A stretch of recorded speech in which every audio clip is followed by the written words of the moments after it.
First Kings chapter 9. And it came to pass, when Solomon had finished building the house of the Lord and the king's house, and all Solomon's desire, which he wanted to do, that the Lord appeared to Solomon the second time, as he appeared to him at Gibeon. And the Lord said to him, I have heard your prayer and your supplication that you have made before me. I have consecrated this house, which you have built, to put my name there forever, and my eyes and my heart will be there perpetually. Now, if you walk before me, as your father David walked, in integrity of heart and uprightness, to do according to all that I have commanded you, and if you keep my statutes and my judgments, then I will establish the throne of your kingdom over Israel forever, as I promised David your father, saying, you shall not fail to have a man on the throne of Israel. But if you or your sons at all turn from following me, and do not keep my commandments and my statutes, which I have set before you, but go and serve other gods and worship them, then I will cut off Israel from the land which I have given them, and this house which I have consecrated for my name, I will cast out of my sight.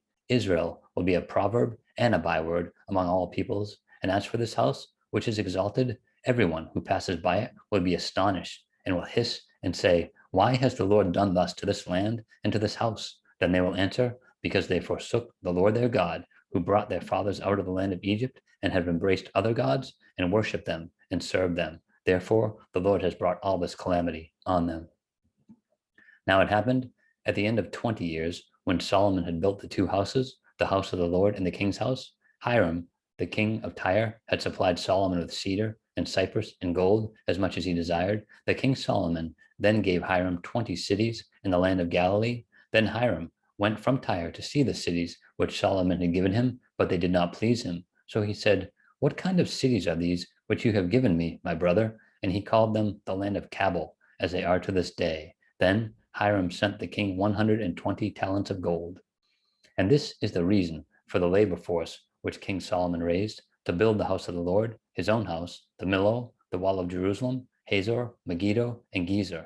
Pharaoh, king of Egypt, had gone up and taken Gezer and burned it with fire, had killed the Canaanites who dwelt in the city, and had given it as a dowry to his daughter, Solomon's wife.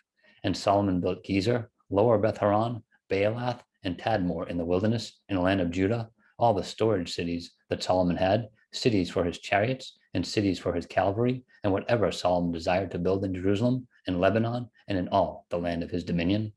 All the people who were left of the Amorites, Hittites, Perizzites, Hivites, and Jebusites, who were not of the children of Israel, that is, their descendants who were left in the land after them, whom the children of Israel had not been able to destroy completely, from these Solomon raised forced labor, as it is to this day. But of the children of Israel, Solomon made no forced laborers, because they were men of war, and his servants, his officers, his captains, commanders of his chariots, and his cavalry. Others were chiefs of his officials, who were over Solomon's work, 550, who ruled over the people who did the work.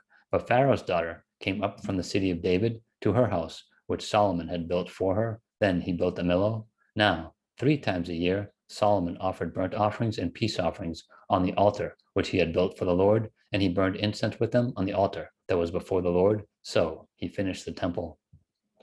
King Solomon also built a fleet of ships at Ezion-Geber, which is near Elath, on the shore of the Red Sea in the land of Edom. Then Hiram sent his servants with the fleet, seamen who knew the sea, to work with the servants of Solomon, and they went to Ophir and acquired 420 talents of gold from there and brought it to King Solomon.